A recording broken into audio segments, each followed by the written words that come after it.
Good morning student, आज हम Hindi grammar की क्लास में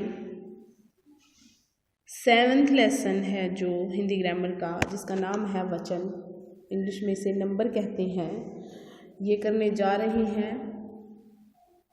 तो मैं इन पिक्चर्स के माध्यम से इसको आपको समझाऊंगी, आप इसे ध्यान से देखना। लड़की नाच रही है और लड़कियां नाच रही हैं, है और हैं, इसका भी फर्क समझना। लड़की नाच रही है, एक लड़की नाच रही है। लड़कियां, लड़की का क्या बन गया? जब बहुत सारी हो जाती हैं तो वो क्या बन गई? लड़कियां नाच रही है, नहीं बोलेंगे, रही हैं। ठीक है, तो ये है और हैं भी यहाँ पे वचन को शो करता है। यह कुर्सी है, ये कुर्सियां हैं। ठीक है, तो ये क्या है? वचन, यानी कि यह कुर्सी है, ये एक चीज है, ये कुर्सियां हैं, ये एक से ज्यादा चीज है। शब्द के जिस रूप से संख्या के एक या अनेक होने का पता चले उसे क्या कहते हैं? वचन कहते हैं। इंग्लिश में इसे क्या कहते हैं? नंबर कहते हैं।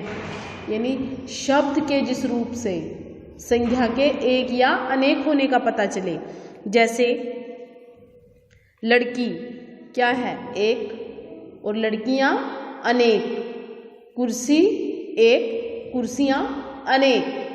ठीक है, पेंसिल एक, पेंसिलें अनेक, यानी एक से ज़्यादा। एक से ज़्यादा जो भी होंगी वो क्या बन जाएंगी? बहुवचन बन जाएंगी।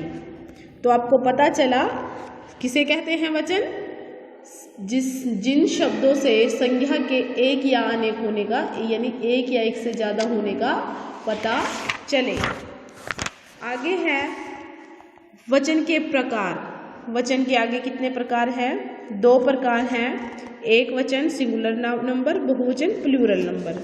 एक वचन क्या है? शब्द के जिस रूप से उसके एक होने का पता चले उसे एक वचन कहते हैं, जैसे माला, बालक, पुस्तक, पक्षी आदि। यानी शब्द के जिस रूप से एक होने का पता चले। अब मैंने बोला किताब, पेंसिलें, माला, तो इनमें से एक वचन क्या है? माला और किताब। और एक मैंने बोला पेंसिलें, यानी पेंसिलें बहुत ज्यादा, एक से ज्यादा। एक से ज्यादा 2 हो उसे भी हम पेंसिलें बोलेंगे, और 100 भी हो उसे भी हम क्या बोलेंगे? पेंसिलें बोलेंगे। तो इस तरह से एक वचन में एक चीज का पता चलता है, और बहुवचन में जो एक से ज्यादा होती हैं, और बहुवचन में शब्द के जिस रूप से उसके एक से अधिक होने का पता चले उसे बहुवचन कहते हैं, जैसे मालाएं, बालकों, पुस्तकें, पक्षियों आदि। ठीक है, वचन का प्रभाव देखो, यहाँ पे लड़की खेल रही है तो लड़कियां खेल रही हैं। मैंने वो आपको बताया कि है के ऊपर भी क्या आ जाती है? ये अंग बिंदी आ जाती है।